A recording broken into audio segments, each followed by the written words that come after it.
வேந்தரின் ஒரு நாள் ஒரு பொழுது இரவு செய்திகளுக்காக காவேரி ஜெகநாதன். முதலில் தலைப்புச் செய்திகள். அமைச்சர் ஓ பன்னீர்செல்வத்துடன் மு.க. ஸ்டாலின் சந்திப்பு. காவிரி பிரச்சினைக்காக அனைத்து கட்சி கூட்டத்தை கூட்ட வேண்டுகோள். தீபாவளி திருநாளுக்கு 21,289 சிறப்பு பேருந்துகள். தமிழ்நாடு அரசு போக்குவரத்து கழகம் அறிவிப்பு. கோவாவில் நாளை தொடங்குகிறது பிரிக்ஸ் மாநாடு. சீனா உள்ளிட்ட நாடுகளுடன் உறவை வலுப்படுத்த திட்டம். போதிய மழை இல்லாததால் குறைந்தது வரும் நீர்மட்டம். சென்னை குடிநீர் வழங்கும் ஏரிகளின் நிலவரம். தமிழக நிதியமைச்சர் ஓ பன்னீர்செல்வத்தை சந்தித்த எதிர்க்கட்சித் தலைவர் மு.க. ஸ்டாலின் காவிரி விவகாரம் தொடர்பாக அனைத்துக் கட்சி கூட்டத்தை கூட்ட வேண்டும் என்று வலியுறுத்தியுள்ளார். சென்னை அறிவாலயத்தில் அனைத்து விவசாய சங்க பிரதிநிதிகளுடன் திமுக பொருளாளரும் எதிர்க்கட்சித் தலைவருமான மு.க. ஸ்டாலின் காவிரி விவகாரம் தொடர்பாக நேற்று ஆலோசனை மேற்கொண்டார். இதனைத் தொடர்ந்து சென்னை தலைமைச் செயலகத்தில் நிதியமைச்சர் ஓ பன்னீர்செல்வத்தை மு.க. ஸ்டாலின் இன்று சந்தித்தார். அப்போது காவிரி விவகாரம் தொடர்பாக அனைத்துக் கட்சி கூட்டத்தை கூட்ட வேண்டும் என்றும் பேரவை சிறப்பு கூட்டத்தை கூட்ட வேண்டும் எனவும் ஸ்டாலின் கேட்டுக் கொண்டார். அனைத்து விவசாய சங்க பிரதிநிதிகள் கூட்டத்தின் தீர்மான நகலையும் அவர் அளித்தார். இந்த சந்திப்பின் போது ஓ பன்னீர்செல்வத்துடன் அமைச்சர் எடப்பாடி பழனிசாமியும் உடனிருந்தார். தமிழகத்தில் இருக்கக்கூடிய விவசாய அமைப்புகளை சார்ந்த பல்வேறு அமைப்புகளை அழைத்து காவேரி பிரச்சனை குறித்து ஒரு கலந்துரையாடல் நிகழ்ச்சி நடத்தி நேற்றைக்கு நிறைவேற்றப்பட்ட அந்த தீர்மானத்தை இன்றைக்கு நிதியமைச்சரிடத்தில் வழங்கியிருக்கிறோம். உரிய நடவடிக்கை எடுப்பதாக நிதியமைச்சர் அவர்களும் பொதுப்பணித்துறை அமைச்சர் அவர்களும் எங்களிடத்தில் உறுதிமொழி தந்திருக்கிறார்கள். தீபாவளி திருநாளுக்காக வரும் 26ஆம் தேதியில் இருந்து 3 நாட்களுக்கு தமிழகம் முழுவதும் 21,289 சிறப்பு பேருந்துகள் இயக்கப்பட உள்ளதாக தமிழ்நாடு அரசு போக்குவரத்து கழகம் அறிவித்துள்ளது. இதுபற்றி வெளியிடப்பட்டுள்ள செய்திக்குறிப்பில் தீபாவளி திருநாளை ஒட்டி வரும் 26ஆம் தேதி முதல் 28ஆம் தேதி வரை சென்னையில் இருந்து தமிழகத்தின் பிற நகரங்களுக்கு 11,225 சிறப்பு பேருந்துகள் இயக்கப்பட உள்ளதாக அறிவிக்கப்பட்டுள்ளது. அதேபோன்று தமிழகத்தின் மற்ற நகரங்களில் இருந்து சென்னைக்கு 10,064 சிறப்பு பேருந்துகளும் இயக்கப்பட உள்ளதாக அந்த செய்திக்குறிப்பில் மேலும் தெரிவிக்கப்பட்டுள்ளது. கோயம்பேடு பேருந்து நிலையம் மட்டுமல்லாது வேறு 4 இடங்களில் இருந்தும் வெளியூர் பேருந்துகள் இயக்கப்படும் என்று தெரிவிக்கப்பட்டுள்ளது. ஆந்திர மாநிலம் செல்லும் அனைத்து பேருந்துகளும் அண்ணாநகர் மேற்கில் உள்ள மாநகர பேருந்து நிலையத்தில் இருந்து இயக்கப்படும் என அறிவிக்கப்பட்டுள்ளது. கிழக்கு கடற்கரை சாலை வழியே செல்லும் பேருந்துகள் கோயம்பேடு பேருந்து நிலையத்திற்கு எதிரே உள்ள மாநில தேர்தல் ஆணைய பேருந்து நிலையத்தில் இருந்து இயக்கப்படுவதாக தெரிவிக்கப்பட்டுள்ளது. கும்பகோணம் தஞ்சாவூர் வழித்தடத்தில் செல்லும் பேருந்துகள் தாம்பரம் சானிட்டோரியம் அறிஞர் அண்ணா பேருந்து நிலையத்தில் இருந்து இயக்கப்படும் என்று அறிவிக்கப்பட்டுள்ளது. வேலூர், தருமபுரி, கிருஷ்ணகிரி, திருப்பத்தூர் மற்றும் ஹொசூர் போன்ற ஊர்களுக்கு செல்லும் பேருந்துகள் பூந்தமல்லி பேருந்து நிலையத்தில் இருந்து புறப்படும் என்றும் கூறப்பட்டுள்ளது. மற்ற ஊர்களுக்கு செல்லும் பேருந்துகள் கோயம்பேடு புறநகர் பேருந்து நிலையத்தில் இருந்து இயக்கப்படும் எனவும் அந்த செய்திக்குறிப்பில் மேலும் தெரிவிக்கப்பட்டுள்ளது. கோவாவில் நாளை தொடங்கும் பிரிக்ஸ் மாநாட்டை சீனா உள்ளிட்ட நாடுகள் உடனான நல்லுறவை வலுப்படுத்தும் நடவடிக்கைகளை இந்தியா மேற்கொள்ளும் என தகவல் வெளியாகியுள்ளது. பிரேசில், ரஷ்யா, சீனா, தென்னாப்பிரிக்கா, இந்தியா ஆகிய உறுப்பு நாடுகளை கொண்ட பிரிக்ஸ் அமைப்பின் உச்சி மாநாடு நாளையும் நாளை மறுநாளும் கோவாவில் நடைபெறுகிறது. காஷ்மீர் மாநிலம் ஊரி தாக்குதலை அடுத்து பன்னாட்டு அரங்கில் பாகிஸ்தானை தனிமைப்படுத்தும் நடவடிக்கைகளை இந்தியா எடுத்து வருகிறது.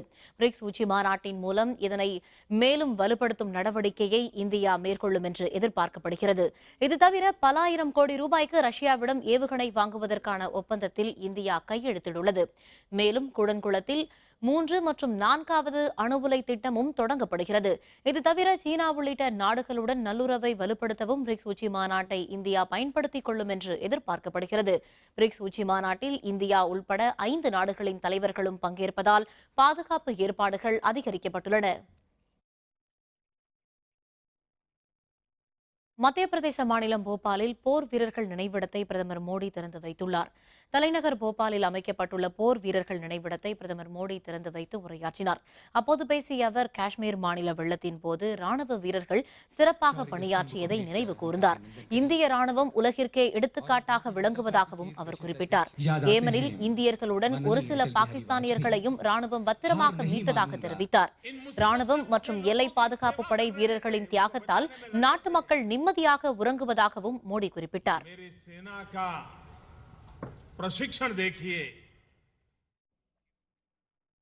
அப்போலோ மருத்துவமனையில் சிகிச்சை பெற்று வரும் முதல்வர் ஜெயலலிதாவின் உடல்நலன் பற்றி தமிழக முன்னாள் ஆளுநர் ரோசையா விசாரித்தார்.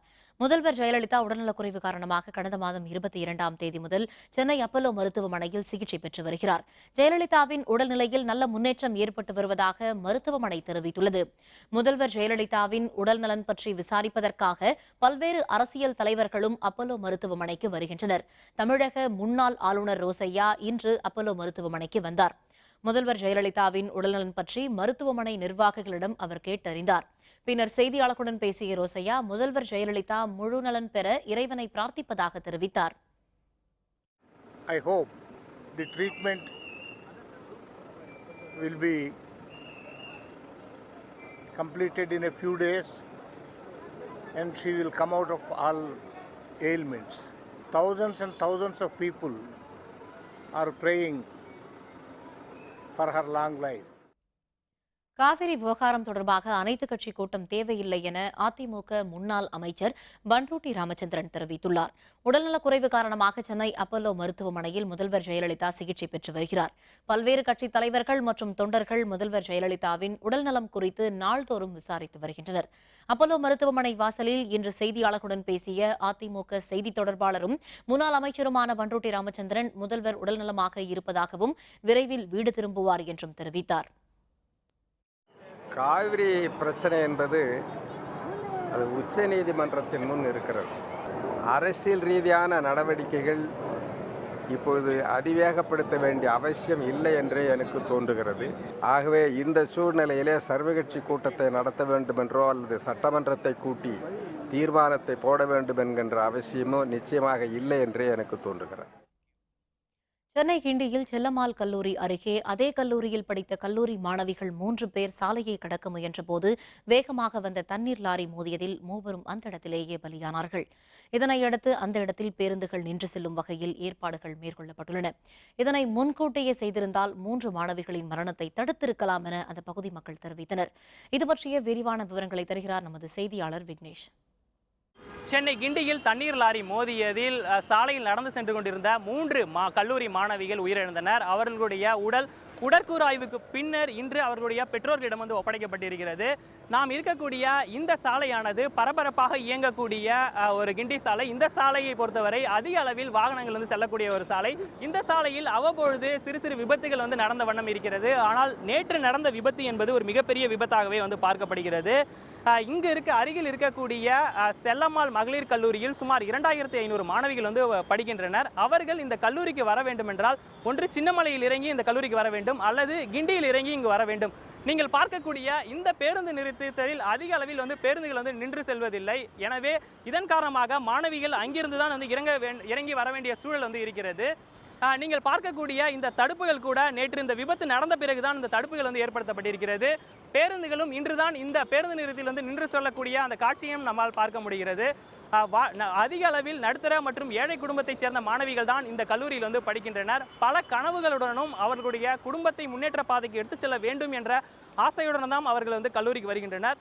இந்த விபத்தில் உயிரிழந்த மாணவிகளின் கனவுகள் கலைந்தது மட்டுமல்லாமல் அவர்களுடைய குடும்பமும் வேறு இழப்புக்கு சென்றிருக்கிறது என்றே நம்ம சொல்ல வேண்டும். எனவே இனி வரும் காலங்களில் இது போன்ற சம்பவங்கள் நிகழாமல் இருப்பதற்கு அதிக அளவில் தடுப்புகள் ஏற்படுத்த வேண்டும். மேலும் இந்த பேருந்து நிலையத்தில் அனைத்து பேருந்துகளும் நிறுத்தி செல்ல வேண்டும். கூடுமானவரை குறிப்பிட்ட நேரத்தில் மகளிருக்கான பேருந்தும் இந்த இடத்தில் நின்று செல்ல வேண்டும் என்பது இந்த கல்லூரி நிர்வாகத்தின் மற்றும் இங்கு படிக்கக்கூடிய மாணவர்களுடைய பெற்றோர்களின் எதிர்பார்ப்பாகவும் இருக்கிறது. நேற்று நடந்த சம்பவத்தை பொறுத்தவரை இனி வரும் காலங்களில் இது போன்ற சம்பவங்கள் நிகழாமல் இருக்க வேண்டும் என்பதுதான் அனைவரின் எதிர்பார்ப்பு. வேந்தர் செய்திகளுக்காக கிண்டி சாலையில் இருந்து ஒளிப்பதிவாளர் இம்ரானுடன் எஸ் விக்னேஷ். சென்னை கோயம்பேட்டில் இருந்து பரங்கிமலை வரை புதிய வழித்தடத்தில் இன்று முதல் மெட்ரோ ரயில் சேவை தொடங்கப்பட்டுள்ளது. சென்னை கோயம்பேட்டில் இருந்து ஆலந்தூர் வரையான மெட்ரோ ரயில் சேவை இன்று முதல் பரங்கிமலை வரை நீட்டிக்கப்பட்டுள்ளது. சென்னை விமான நிலையத்தில் இருந்து சின்னமலை வரை மெட்ரோ ரயில் சேவையை தமிழக முதல்வர் ஜெயலலிதா கடந்த மாதம் 21ஆம் தேதி தொடங்கி வைத்தார். அப்போதே பரங்கிமலை மெட்ரோ ரயில் நிலையத்தையும் அவர் திறந்து வைத்தார். ரயில்வே பாதுகாப்பு ஆணையரின் ஒப்புதலுக்கு பின்னர் பரங்கிமலை மெட்ரோ ரயில் நிலையத்தில் இருந்து கோயம்பேட்டிற்கு மெட்ரோ ரயில் சேவை இன்று முதல் தொடங்கப்பட்டது. இதற்கு வரவேற்பு தெரிவித்துள்ள பயணிகள் தேவையற்ற கால விரயம் தவிர்க்கப்படும் எனவும் கூறினர். ரிலேட்டிவ் பசங்க அங்கே படிச்சுட்டு இருக்காங்க, காலேஜில் படிச்சிருக்காங்க. இவங்களை பார்க்க வரதுக்கு நாங்கள் இங்கே வரும்போதெல்லாம் எங்களுக்கு ரொம்ப யூஸ்ஃபுல்லாக இருக்குது. இந்த மெட்ரோ ரொம்ப யூஸ்ஃபுல்லாக இருக்குது. ரொம்ப காலதாமதம் ரொம்ப மிச்சமாகுது எங்களுக்கு விரையும் போது. நாங்கள் நினச்ச நேரத்தில் நினச்ச நேரத்துக்கு போக முடியுது இங்கேருந்து. இந்த மெட்ரோன்னு இருக்கிறதால நாங்கள் எங்களுடைய அடுத்த தொடர் வண்டி பிடிச்சி நாங்கள் கண்டினியூ போக முடியாது. எங்களுக்கு ரொம்ப சௌரியமாக இருக்குதுங்க. மடிப்பாக்கம் இந்த பக்கம் உள்ளவங்க மேடவாக்கம் எல்லாருமே இங்கே தான் வந்து ஏறுறாங்க. இங்கேருந்து திருப்பி பரங்கிமலையிலேருந்து ஆலந்தூருக்கு ஏதாவது கனெக்டிவிட்டி போகிறாங்க. அவங்க ஆட்டோவில் போகிறாங்க, நடந்து போகிறாங்க, பப்ளிக் டிரான்ஸ்போர்ட்டில் போகிறாங்க. இப்போ இங்கே இருக்கிறதுனால அதே சார்ஜஸ் தான் சார்ஜ் பண்ணுறாங்க. அதனால் இங்கேருந்து போகிறதுக்கு வசதியாக இருக்குது எங்களுக்கு. தமிழகத்தில் போதிய மழை இல்லாத காரணத்தால் சென்னைக்கு குடிநீர் வழங்கும் ஏரிகளின் நீர்மட்டம் வெகுவாக குறைந்து வருகிறது. சென்னைக்கு குடிநீர் வழங்கும் முக்கிய ஏரிகளின் நீர்மட்டம் பற்றிய விவரங்களை தற்பொழுது விரிவாக பார்க்கலாம். கடந்த ஆண்டு வடகிழக்கு பருவமழையால் ஏற்பட்ட பெருவெள்ளத்தால் சென்னைக்கு குடிநீர் வழங்கும் முக்கிய ஏரிகளான பூண்டி, புழல், செம்பரம்பாக்கம் ஏரிகள் நிரம்பி வழிந்தன. இதனால் இந்த ஆண்டில் சென்னையில் குடிநீர் தட்டுப்பாடு ஏற்படவில்லை. இந்த ஆண்டில் தென்மேற்கு பருவமழை போதிய அளவில் இல்லாததால் ஏரிகளில் நீர்மட்டம் வெகுவாக குறைந்து வருகிறது. 3231 மில்லியன் கன அடி கொள்ளளவு கொண்ட பூண்டி நீர்த்தேக்கத்தில் தற்போது 123 மில்லியன் கன அடி நீர் மட்டுமே இருப்பு உள்ளது. 3300 மில்லியன் கன அடி கொள்ளளவு கொண்ட புழல் நீர்த்தேக்கத்தில் தற்போது 587 மில்லியன் கன அடி நீர் இருப்பு உள்ளது. 3645 மில்லியன் கன அடி கொள்ளளவு கொண்ட செம்பரம்பாக்கம் நீர்த்தேக்கம் கடந்த ஆண்டு மழை வெள்ளத்தில் நிரம்பி வழிந்து சென்னை நகரையே சேதப்படுத்தியது. இந்த அணையில் தற்போது 803 மில்லியன் கன அடி நீர் மட்டுமே இருப்பு உள்ளது. 881 மில்லியன் கன அடி கொள்ளளவு கொண்ட சோழவரம் ஏரியில் கடந்த ஆண்டு நீர் இருப்பு இல்லாத நிலையில் இந்த ஆண்டு 87 மில்லியன் கன அடி நீர் இருப்பு உள்ளது. பொய் புகார் கொடுத்தவர் மீது நடவடிக்கை. டாக்டர் பாரிவேந்தர் சார்பில் காவல்துறை ஆணையரிடம் புகார். விவரம் விளம்பர இடைவேளைக்கு பிறகு.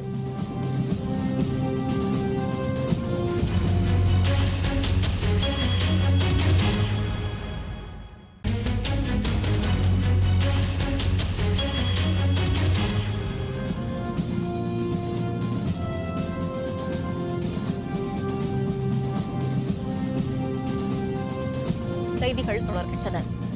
கோயம்புத்தூரில் கடந்த மாதம் 22ஆம் தேதி இந்து முன்னணி செய்தி தொடர்பாளர் கொலை செய்யப்பட்ட வழக்கில் தொடர்புடைய ஒருவரின் வரைபடத்தை சிறப்பு புலனாய்வு காவல்துறை வெளியிட்டுள்ளது. கடந்த மாதம் 22ஆம் தேதி கோயம்புத்தூரில் இந்து முன்னணி செய்தி தொடர்பாளர் சசிகுமார் என்பவர் படுகொலை செய்யப்பட்டார்.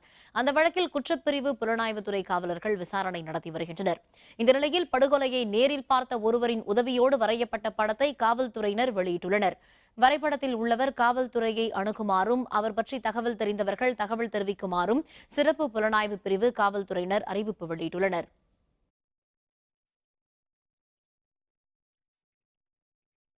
டாக்டர் பாரிவேந்தர் மீது பொய் புகார் அளித்தவர்கள் மீது நடவடிக்கை எடுக்குமாறு கேட்டு சென்னை காவல்துறை ஆணையர் அலுவலகத்தில் டாக்டர் பாரிவேந்தர் சார்பில் புகார் அளிக்கப்பட்டுள்ளது. எஸ்ஆர்எம் பல்கலைக்கழக நிறுவனர் வேந்தரான டாக்டர் பாரிவேந்தர் சார்பில் சென்னை பெருநகர காவல்துறை ஆணையர் அலுவலகத்தில் இன்று அவருடைய வழக்கறிஞர் வே பாலு புகார் ஒன்றை அளித்துள்ளார். சென்னை தியாகராய நகரைச் சேர்ந்த மகாவீர் சந்த் தோகா என்பவரிடம் ஆடிட்டர் சுப்பிரமணி என்பவர் எஸ்ஆர்எம் நிர்வாகத்தின் பெயரை பயன்படுத்தியும் டாக்டர் பாரிவேந்தரின் கையெழுத்தை போலியாக இட்டும் காசோலைகளை வழங்கியுள்ளார். இந்த நிலையில் காசோலை மோசடி செய்த புகாரில் ஆடிட்டர் சுப்பிரமணியை காவல்துறையினர் கைது செய்தனர். மேலும் விசாரணையில் டாக்டர் பாரிவேந்தரின் கையெழுத்தை போலியாக காசோலையில் சுப்பிரமணி இட்டிருப்பது தெரியவந்ததால் வழக்கை சென்னை உயர்நீதிமன்றம் தள்ளுபடி செய்தது. இதைத் தொடர்ந்து சுப்பிரமணி மீதான காசோலை மோசடி வழக்கு கீழமை நீதிமன்றத்தில் நிலுவையில் உள்ளது. இந்த நிலையில் இந்த தகவலை மறைத்து டாக்டர் பாரிவேந்தர் மீது உள்நோக்கத்துடன் புகார் அளித்துள்ள மகாவீர் சந்த் தோகா மீது நடவடிக்கை எடுக்க கோரி பாரிவேந்தர் சார்பில் அவருடைய வழக்கறிஞர் பாலு சென்னை பெருநகர காவல்துறை ஆணையர் அலுவலகத்தில் இன்று புகார் மனு அளித்துள்ளார். சிவில் நீதிமன்றங்களால் மட்டுமே எடுத்துக்கொள்ளக்கூடிய ஒரு வழக்கை ஊடகங்களுடைய தூண்டுதலின் காரணமாகவும் தொலைக்காட்சிகளில் செய்திகளை வரவழைக்க வேண்டும் என்பதற்காகவும் ஒரு பொய்யான புகார் நேற்று தாக்கல் செய்யப்பட்டிருக்கிறது. அது சம்பந்தமான உயர்நீதிமன்றத்தினுடைய உத்தரவு கீழமை நீதிமன்றத்தில் இந்த நிறுவனத்தினுடைய பழைய கணக்காளர் மீது தாக்கல் செய்யப்பட்டிருக்கின்ற குற்ற அறிக்கை இரண்டையும் காவல்துறை ஆணையாளர் அலுவலகத்திலே தாக்கல் செய்து இந்த வழக்கு முழுக்க முழுக்க பொய்யான தகவல்களின் அடிப்படையில் ஏற்கனவே தள்ளுபடி செய்யப்பட்ட ஒரு வழக்கை சிவில் நீதிமன்றத்தில் நிலுவையில் இருக்கின்ற ஒரு வழக்கை ஏதோ பாரிவேந்தர் பணம் கொடுக்காமல் ஏமாற்றிவிட்டதைப் போல ஒரு பொய்யான வழக்கு தாக்கல் செய்திருக்கின்ற காரணத்தினால் இதன் மீது எந்த காரணத்தை முன்னிட்டு முதல் தகவல் அறிக்கை தாக்கல் செய்வதற்கு உண்டான முகாந்திரமோ அதற்குண்டான ஆதாரங்களோ இல்லை என்பதை தெளிவாக விளக்கி இன்றைக்கு பாரிவேந்தரன் சார்பாக ஒரு புகாரை அது சம்பந்தப்பட்ட புலன் விசாரணை அதிகாரியிடம் ஒப்படைத்துவிட்டு வந்திருக்கிறேன். அதன் மீது நடவடிக்கை எடுப்பதாக உறுதியளித்திருக்கிறார்கள். காவிரி மேலாண்மை வாரியம் அமைக்க மறுப்பு தெரிவித்துள்ள மத்திய அரசுக்கு கண்டனம் தெரிவித்து தமிழகம் முழுவதும் போராட்டத்தில் ஈடுபட்ட எஸ்டிபிஐ கட்சியினர் கைது செய்யப்பட்டனர். உச்சநீதிமன்ற உத்தரவிற்கு பின்னரும் காவிரி மேலாண்மை வாரியம் அமைக்க மறுக்கும் மத்திய அரசுக்கு எஸ்டிபிஐ கட்சியினர் கண்டனம் தெரிவித்தனர். ஈரோட்டில் பிஎஸ்என்எல் அலுவலகம் முன்பு போராட்டத்தில் ஈடுபட்ட எஸ்டிபிஐ கட்சியினர் முழக்கங்களை எழுப்பினர். தமிழக பிரச்சினைகளுக்கு தீர்வு காண்பதில் தொடர்ந்து அக்கறை இல்லாமல் இருக்கும் மத்திய அரசுக்கு கண்டனம் தெரிவித்தனர். பிஎஸ்என்எல் அலுவலகத்தை முற்றுகையிட முயன்றபோது அவர்களை காவல்துறையினர் கைது செய்தனர்.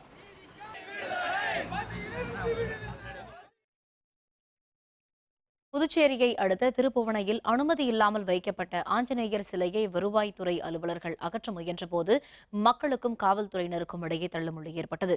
புதுச்சேரியை அடுத்த திருப்புவனை பெரியபேட் பகுதியில் அரசுக்கு சொந்தமான இடத்தில் அனுமதியின்றி ஆஞ்சநேயர் சிலையை வைத்து மக்கள் வழிபட்டு வந்தனர். அதனை அகற்றுமாறு வருவாய்த்துறையினர் அறிவுறுத்தியும் அகற்றப்படவில்லை. இந்த நிலையில் காவல்துறையினர் துணையோடு வருவாய்த்துறை அலுவலர்கள் இன்று அகற்ற முயன்றனர். அப்போது காவல்துறையினருடன் மக்கள் வாக்குவாதத்தில் ஈடுபட்ட போது தள்ளுமுள்ளு ஏற்பட்டது. இதனை அடுத்து அப்பகுதியில் பதற்றம் ஏற்பட்டதால் கூடுதல் காவல்துறையினர் பாதுகாப்பு பணியில் ஈடுபடுத்தப்பட்டுள்ளனர்.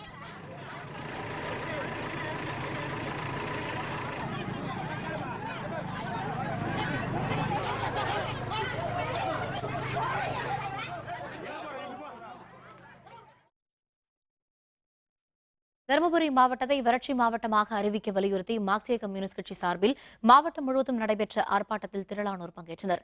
தருமபுரி மாவட்டத்தில் இந்த ஆண்டு பருவமழை முற்றிலும் பொய்த்துவிட்டதால் வேளாண் சாகுபடி பயிர்கள் முழுமையாக கருகியுள்ளன.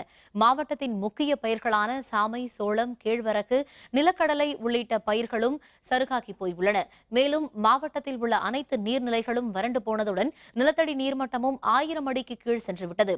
இதனையடுத்து மார்க்சிஸ்ட் கம்யூனிஸ்ட் கட்சி சார்பில் தருமபுரி மாவட்ட வட்டாட்சியர் அலுவலகம் முன்பு இன்று ஆர்ப்பாட்டம் நடைபெற்றது. மாவட்ட செயலர் குமார் தலைமையில் நடைபெற்ற ஆர்ப்பாட்டத்தில் தருமபுரி மாவட்டத்தை வறட்சி மாவட்டமாக அறிவிக்க வலியுறுத்தப்பட்டது.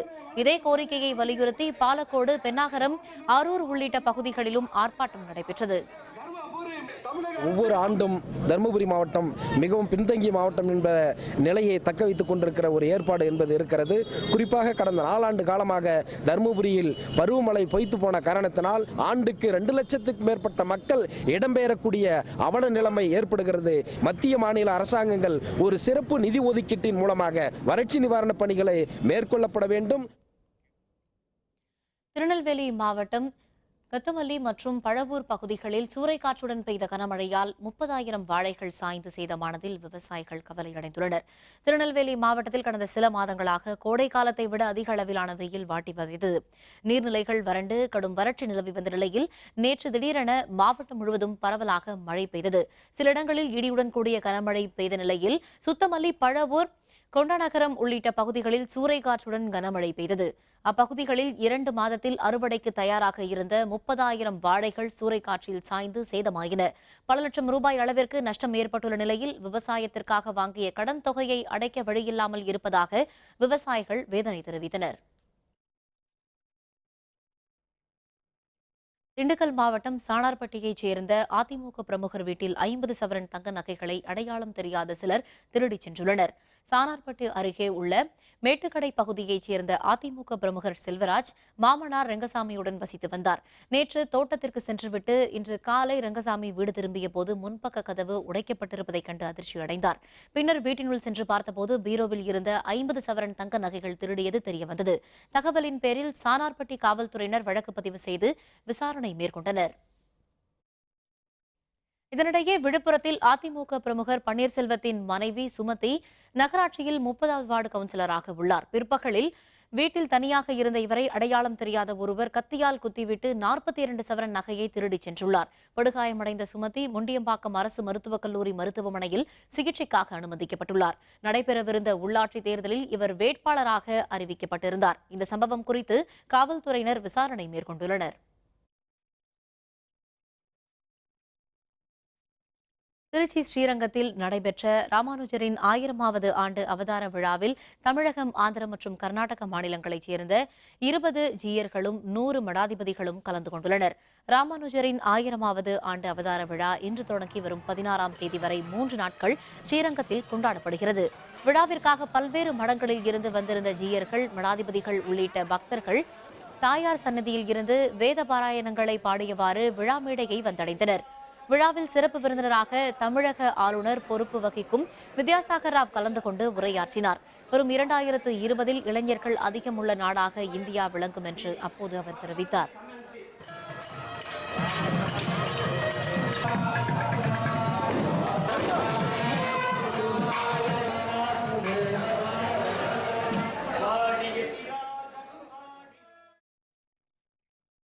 பலூச் பகுதியில் தீவிரவாத தாக்குதல். பாகிஸ்தான் ராணுவத்தினர் 3 பலி. விவரம் விளம்பர இடைவேளைக்கு பிறகு.